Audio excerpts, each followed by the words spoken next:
Welcome to Easy Driver, the most reliable source of automotive information on YouTube. Please like, share, comment and subscribe. Welcome back.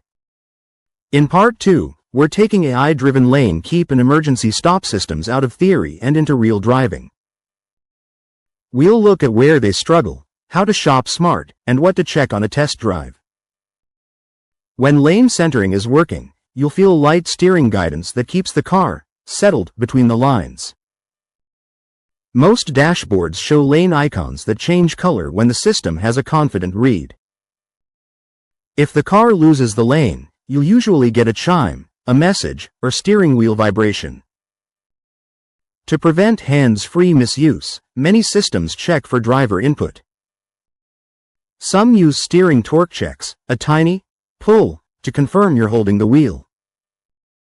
Others use a driver monitoring camera that watches head and eye direction. A smart setup for many people is lane centering on highways and clear main roads, with lane departure alerts kept on in town where lane lines and bike lanes can get busy. If you ever feel like the steering fights you, it's often because the camera is tracking the wrong line, or because the driver is overcorrecting while the car is still adding assist. Emergency stop assist in 2026, when the car decides to slow down or stop. Emergency features get lumped together, but they're not the same thing.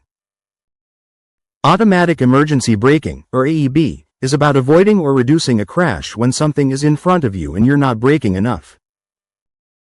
Emergency stop assist is about bringing the car to a safer stop when the driver can't or won't respond, often after repeated warnings. In many 2026 Japanese cars, these systems share sensors and software. A forward camera and radar estimate distance and closing speed. If the car thinks impact risk is rising, it warns you first. If you brake, it may add extra brake force. If you don't, it may brake for you. Emergency stop assist usually follows a sequence that feels like a firm tap on the shoulder that turns into a guided pull-over.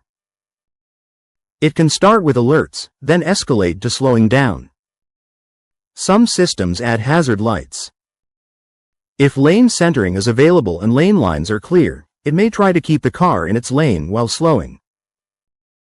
The goal isn't the shortest stop possible. It's a controlled stop that reduces the chance of getting hit from behind or drifting into another lane. After the car stops, many systems keep hazards on and may unlock doors or place a call through connected services, depending on the market and subscription. It's still not perfect. Traffic is messy, and sensors can't predict every cut-in. The two big situations: avoiding a crash versus stopping because the driver cannot respond. Crash avoidance, AEB, is the more common case.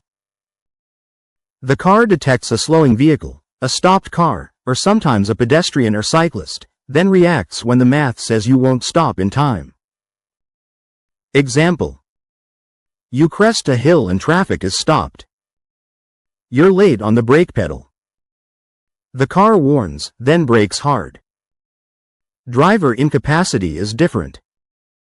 The system sees a pattern like hands off too long, eyes not on the road on some trims, or no steering and pedal input while the car is still moving. Example: a driver feels faint on the freeway, stops responding, and the car begins a guided slowdown with hazards on. Features vary by trim, region, and model year. Always check the exact name in the manual for the vehicle you're shopping. Where it can struggle: cut-ins, motorcycles, curves, and bad weather. These systems have hard moments. A car cutting into your lane at close range leaves little time to judge distance.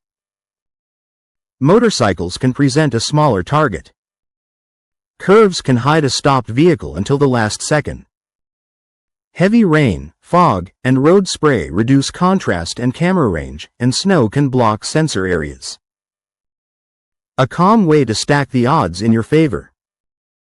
Keep more following distance so the car has time to react, and so do you. Clean the windshield near the camera area, inside and out. Don't cover sensors with stickers, plate frames, or aftermarket accessories. Treat construction zones as manual driving zones when markings get weird. Please comment, like, share, and subscribe for more automotive information like this. Thank you for watching.